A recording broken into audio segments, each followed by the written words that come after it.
Friends, welcome to Kavitha சமையலறை. இன்னைக்கு நம்ம பார்க்க போகிற ஸ்பெஷல் ரெசிபி நல்ல ஒரு சுவையான ஒப்புட்டு. ஒரு இன்ட்ரெஸ்டிங்கான ஸ்வீட்டு, கண்டிப்பாக எல்லாருக்குமே ரொம்ப பிடிக்கும். எனக்கும் பர்சனலி இது ரொம்ப பிடிச்ச ஒரு ஸ்வீட்டுங்க. அது பர்ஃபெக்டாக சாஃப்டான ஒப்புட்டு செய்யும்போது ரொம்பவுமே நல்லாயிருக்கும். சாப்பிட இன்னும் சாப்பிடணும்னு தோணும். ஸோ நல்லா இன்றைக்கி ஒரு பர்ஃபெக்டான ஒப்புட்டு ரெசிபி பார்க்கலாம். இன்றைக்கி நம்ம பார்க்குற ஒப்புட்டு பருப்பு ஒப்புட்டு, அதாவது கடலைப்பருப்பு, வெல்லம், தேங்காய் எல்லாம் சேர்த்து நல்ல ஒரு அருமையான பூரணம் செஞ்சு அதை பர்ஃபெக்டாக ஸ்டஃபிங் பண்ணி அழகாக நம்ம தோசைக்கல்லில் போட்டு எடுக்கிறோம். ரொம்ப நல்லா சாஃப்டாக ஸ்வீட்டாக அட்டகாசமாக இருக்குங்க. ஸோ மிஸ் பண்ணாமல் ட்ரை பண்ணி பாருங்கள். ஒப்புட்டு செய்கிறது ரொம்ப ஒரு சுலபமான ரெசிபி தான். பட் சின்ன சின்ன டிப்ஸ் இருக்குது, அது ஃபாலோ பண்ணி நம்ம செய்யும்போது பர்ஃபெக்டாக அந்த பேக்கரி ஸ்டைலில் நல்லா சாஃப்ட் அண்ட் தின்னாக ஒப்புட்டு செஞ்சிடலாம். வாங்க ரெசிபி எப்படின்னு பார்க்கலாம். இது புதுசாக சமைக்க பழகிறவங்க கூட ட்ரை பண்ணலாம். அந்த அளவுக்கு ரொம்ப ஈஸியாக இருக்கும் இந்த டிப்ஸ் எல்லாம் நீங்கள் ஃபாலோ பண்ணி செய்யும்போது. இப்போ ஒப்புட்டு செய்ய ஸ்டார்ட் பண்ணிடலாங்க. ஃபஸ்ட்டு ஸ்டெப்பாக நம்ம மேல் மாவு பிசைஞ்சிக்கலாம். நல்லா இங்கே ஒரு அகலமான பவுல் எடுத்தாச்சு. இதில் நான் இங்கே மைதா மாவு சேர்த்துக்கிறேன். 250 கிராம் மைதா. நம்மளுக்கு பேக்கரி ஸ்டைலுக்கு ஒப்புட்டுக்கு மைதா மாவு தான் சூட்டபுளாக இருக்கும். இந்த டேஸ்ட் வந்து பர்ஃபெக்டாக இருக்கும். நம்ம கோதுமை மாவுலேயும் செய்யலாங்க, டேஸ்ட் நல்லாயிருக்கும். அந்த ரெசிபி ஆல்ரெடி நான் அப்லோட் பண்ணிவிட்டேன். கீழே டிஸ்கிரிப்ஷனில் லிங்க் கொடுத்துருக்குறேன், வேணுங்கிறவங்க செக் பண்ணிக்கோங்க. 250 கிராம் மைதா சேர்த்தாச்சு. இது கூட ஒரு 2 சிட்டிகை அளவுக்கு உப்பு சேர்த்துடலாம். கூடவே 1/4 டீஸ்பூன் மஞ்சள் பொடி சேர்த்து நல்லா கலந்து விட்டுறலாங்க. இப்போ கொஞ்சம் கொஞ்சமாக தண்ணி விட்டு மாவு நல்லா ஸ்டிக்கியாக பிசைஞ்சுக்கணும். அதாவது மாவு கெட்டியாக இருக்கக்கூடாது, சப்பாத்தி மாவு போல். அதே மாதிரி ரொம்ப லூஸாகவும் இருக்கக்கூடாது. கைக்கு ஒற்ற பக்குவத்தில் பிசைஞ்சுக்கணும். இந்த அளவுக்கு பிசைஞ்சுக்கணுங்க. இதுதான் கரெக்டான பக்குவம். அப்போ தான் நம்மளுக்கு ஒப்புட்டு தட்டும் போது நல்லா பர்ஃபெக்டாக வரும். இப்போ மாவு பிசைஞ்சாச்சு. மாவு காஞ்சராமல் கரெக்டாக ஊறி வரக்கு இது மேலே ஒரு 3 குழிக்கரண்டி அளவுக்கு எண்ணெய் விட்டுக்கலாம். எண்ணெய் விட்டு நல்லா மறுபடியும் பிசைஞ்சு கொடுத்துட்டு ஒரு 3-4 நிமிஷம் நல்லா பிசைஞ்சு கொடுங்க. அப்போ தான் சாஃப்டாக இருக்கும். நல்லா பிசைஞ்சு கொடுத்துட்டு ஊற வச்சிடலாம். மினிமம் ஒரு 2 to 3 மணி நேரம் ஊறணும். அப்போ தான் வந்து நம்மளுக்கு ஒப்புட்டு நல்லா சாஃப்டாக தட்ட வரும். சாப்பிட்றப்பவும் ரொம்ப சாஃப்டாக இருக்கும். ஸோ நல்லா எண்ணெய் விட்டு நல்லா கலந்து தட்டு போட்டு மூடி நல்லா ஊற வச்சிடலாங்க. மினிமம் ஒரு 3 மணி நேரம் ஊறட்டும். அடுத்ததாக கடலைப்பருப்பு வேக வச்சிடலாங்க. இங்கே ஒரு ஃபுல் கப்புக்கு கடலைப்பருப்பு எடுத்துருக்கிறேன். சன்னா தால் இது கிட்டத்தட்ட ஒரு 200 கிராம் இருக்கும்.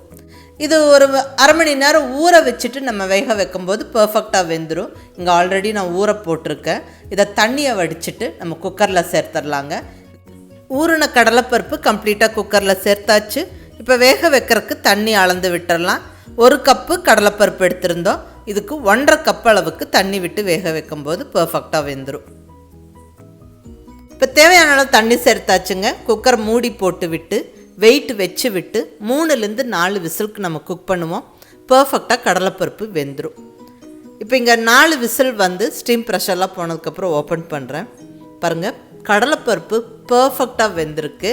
நான் ஒரு பருப்பு எடுத்து அழுத்தி காமிக்கிறேன் பாருங்கள். கரெக்டாக பக்குவமாக வெந்திருக்கு. அவ்வளோதான். இனி நம்ம இந்த கடலைப்பருப்பில் இருக்கிற தண்ணியை கம்ப்ளீட்டாக வடிச்சிடணும். நல்ல ஒரு வடிதட்டில் போட்டு விட்டுருங்க. நல்லா தண்ணியும் வடிஞ்சிரும், கடலைப்பருப்பும் நல்லா ஆறிடும். இப்போ பூரணம் ரெடி பண்ணிடலாங்க. இங்கே ஸ்டவ்வில் ஒரு பேன் வச்சாச்சு. பேன் சூடானதுக்கப்புறம் நல்ல ஒரு ஃபுல் கப்புக்கு, அதாவது குவிச்சு அளந்து துருவின வெல்லம் எடுத்துக்கிறேன். 1 கப் அளவுக்கு வெல்லம் சரியாக இருக்கும் இனிப்பு. நல்லா தித்திப்பு சாப்பிட்றவங்க இன்னும் கொஞ்சம் கூட அதிகமாக சேர்த்துக்கோங்க. இப்போ இதில் ஒரு 1/4 கப் அளவுக்கு தண்ணி விட்டு நல்லா கரைச்சி விட்டுறலாம். அதாவது ஸ்டவ் ஆன் பண்ணி வச்சுட்டு ஒரு 3-4 நிமிஷம் கலந்து விட்டோம்னா வெல்லம் நல்லா கரைஞ்சிரும். பாகுப்பதெல்லாம் ஒன்றும் பார்க்க வேண்டியதில்லை. ஜஸ்ட் வெல்லத்தை இப்படி கரைச்சிருங்க. பாருங்கள், நல்லா கரைஞ்சிருச்சு. இப்போ நம்ம வடித்து எடுத்துடலாங்க. இந்த மண் தூசெல்லாம் இல்லாமல் நல்லா நீட்டாக வடித்து எடுத்துக்கலாம். வடித்த வெள்ளைப்பாகு ரெடி. இங்கே நல்லா தண்ணி வடித்து ஆற வச்சுருந்த கடலைப்பருப்பை மிக்ஸி ஜாரில் சேர்த்து விட்டாச்சு. இதை நல்லா பருப்பருன்னு அரைச்சி நம்ம நல்ல ஒரு அகலமான பேனில் சேர்த்துருவோம். பாருங்கள், அரைச்ச கடலைப்பருப்பு சேர்த்தாச்சு. இப்போ கரைச்சி வடித்து வச்சுருக்கிற வெள்ளைப்பாகும் சேர்த்து விட்டு நல்லா கலந்துடலாம். ஸ்டவ்வை மீடியம் ஃப்ளேமில் வச்சுக்கிட்டு நல்லா கலந்து விடுங்க. வெள்ளைப்பாகோட இந்த கடலைப்பருப்பு சேரும்போது கொஞ்சம் லூஸ் ஆகும். அதுக்கப்புறம் அப்படியே கெட்டிப்பட்டு வந்துடும். நல்லா கலந்து விட்டாச்சு. இப்போ இதில் 1 டீஸ்பூன் அளவுக்கு ஏலக்காய் பொடி சேர்த்துடலாங்க. அடுத்ததாக ஒரு 3 டேபிள் ஸ்பூன் அளவுக்கு தேங்காய் துருவல் சேர்த்து நல்லா கலந்து விட்டுருவோம். சீக்கிரமாக கெட்டிப்படும்.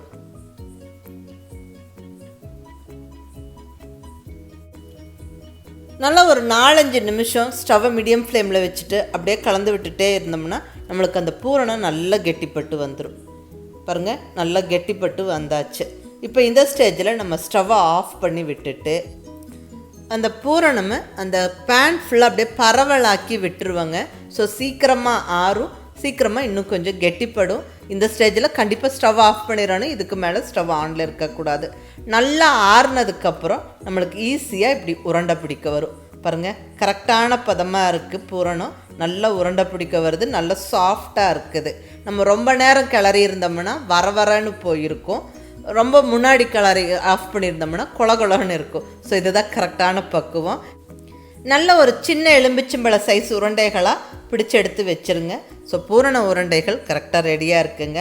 இங்கே மாவு நல்லா பர்ஃபெக்டாக ஊறி ரெடியாக இருக்குது. பாருங்கள், அந்த மேலே நல்லா எண்ணெய் தெளிஞ்சு நிற்கிது. மாவு பாருங்கள் எவ்வளோ சாஃப்டாக இருக்குது. நம்ம இதில் ஒப்பிட்டு தட்டும்போது நல்ல சாஃப்ட் அண்ட் தின்னாக வருங்க. இங்கே ஒப்பிட்டு தட்டுறக்கு நான் ஸ்ரீ ஸ்நாக்ஸோடைய ரீயூசபிள் ரோட்டி ஷீட் எடுத்திருக்கிறேன். இது 100% ஃபுட் கிரேட் மெட்டீரியலில் செஞ்ச ஒரு நான்ஸ்டிக் ஹை ஹீட் ரெசிஸ்டன்ட் உள்ள ஷீட்டு. இது நம்ம சப்பாத்தி பூரியெல்லாம் நல்லா தின்னாக திரட்டி எடுக்கிறதுக்கு யூஸ் ஆகுங்க. அதே மாதிரி பேக்கிங் கிரில்லிங் எல்லாம் பண்ணுறதுக்கு அவனுக்குள்ளே யூஸ் பண்ணலாம். நல்ல ஹை ஹீட் ரெசிஸ்டன்ட் உள்ள ஷீட் இது. நமக்கு கேக்கு பிஸ்கட்டெல்லாம் நல்லா ஒட்டாமல் அழகாக செஞ்செடுக்கலாம். ஏர் ஃப்ரையரில் யூஸ் பண்ணலாம். அதே மாதிரி ஆவியில் வேக வைக்கிறதுக்கு ஸ்டீமருக்குள்ளேயும் இது யூஸ் பண்ணலாம். நல்ல ஒரு ஃபுட் கிரேட் மெட்டீரியல். அடை ஒப்புட்டெல்லாம் தட்டுறக்கு கண்ட பிளாஸ்டிக் ஷீட்டெல்லாம் யூஸ் பண்ணாமல் இந்த மாதிரி ஒரு நல்ல ஒரு குவாலிட்டியான மெட்டீரியல் யூஸ் பண்ணுறது ரொம்ப நல்லதுங்க. இது ஒரு தடவை வாங்கிட்டால் போதும். இதை நம்ம யூஸ் பண்ணிவிட்டு தொடச்செடுத்து வச்சுட்டு மறுபடியும் யூஸ் பண்ணலாம். வருஷ கணக்காக யூஸ் பண்ணலாம். ஒன்றுமே ஆகிறதில்ல. இப்போ நான் இதில் தான் உங்களுக்கு ஒப்பிட்டு தட்டி நான் உங்களுக்கு போட்டு காமிக்கிறேன் பாருங்கள். அதே மாதிரி இந்த ஷீட்டோடைய லிங்க் வந்து கீழே டிஸ்கிரிப்ஷனில் கொடுத்துருக்குறேன். வேணுங்கிறவங்க யூஸ் பண்ணிக்கோங்க. இப்போ ஒப்பிட்டு மாவு ரெடியாக இருக்குது. இதிலிருந்து ஒரு சின்ன உருண்டை எடுத்துக்கிறேன். அதாவது நம்ம பூரண உருண்டை செஞ்சு வச்சுருக்கிறோம் இல்லைங்களா, அதை விட கொஞ்சம் சின்ன சைஸாக எடுத்துக்கோங்க. அப்போ தான் அந்த பூரண உருண்டை உள்ளே வச்சு இந்த மாவை நல்லா சீல் பண்ணி தட்டி எடுக்கும்போது தின்னாக சாஃப்டாக கிடைக்கும். நம்மளுக்கு ஓரம் வரைக்கும் அந்த பூரணம் வந்து கரெக்டாக சீல் ஆகும். அந்த மாவை நல்லா இழுத்து இப்படி டைட்டாக க்ளோஸ் பண்ணிடுங்க.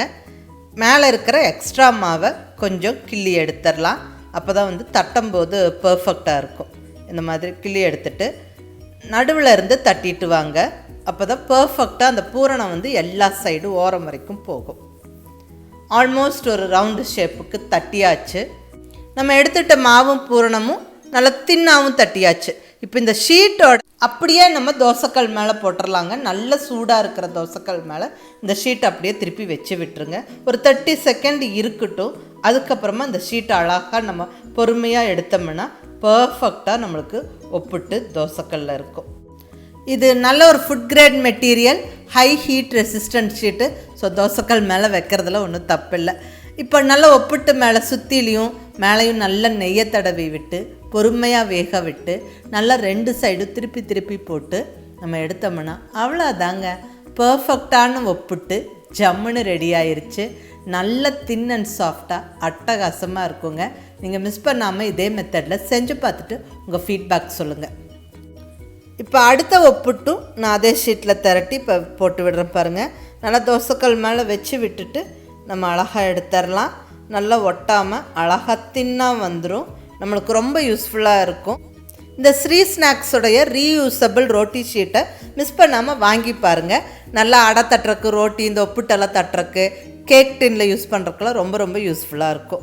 இப்போ நான் எல்லா ஒப்பிட்டும் அதே மாதிரி செஞ்சு எடுக்கிறேன். ரொம்ப பர்ஃபெக்டாக வரும். நீங்களும் ட்ரை பண்ணி பாருங்கள். அதே மாதிரி நல்ல ஒப்பிட்டு நல்ல சாஃப்டாக தின்னா சூப்பராக இருக்குங்க. பாருங்கள் ஒப்பிட்டு எவ்வளோ நல்லா சாஃப்டாக இருக்குது. அதே மாதிரி அந்த உள்ள பூரணம்லாம் வந்து பர்ஃபெக்டாக சீலாக இருக்குது. நல்ல சாஃப்டாக ரொம்ப தின்னா அட்டகாசமாக இருக்குங்க. சாப்பிட சாப்பிட இன்னும் சாப்பிட்லான்னு தோணும். அந்தளவுக்கு ஒரு பர்ஃபெக்டான பேக்கரி ஸ்டைல் ஒப்பிட்டு ஈஸியாக செஞ்சாச்சு. இதே டிப்ஸுகளை ஃபாலோ பண்ணி நீங்கள் ட்ரை பண்ணி பார்த்துட்டு உங்கள் ஃபீட்பேக் சொல்லுங்கள். பிடிச்சிருந்தால் லைக் பண்ணி ஷேர் பண்ணி கமெண்ட் பண்ணுங்கள். கவிதா சமையலறை சப்ஸ்கிரைப் பண்ணி என்னுடைய மற்ற ரெசிபீஸும் வீடியோஸும் பாருங்கள். தேங்க்யூ.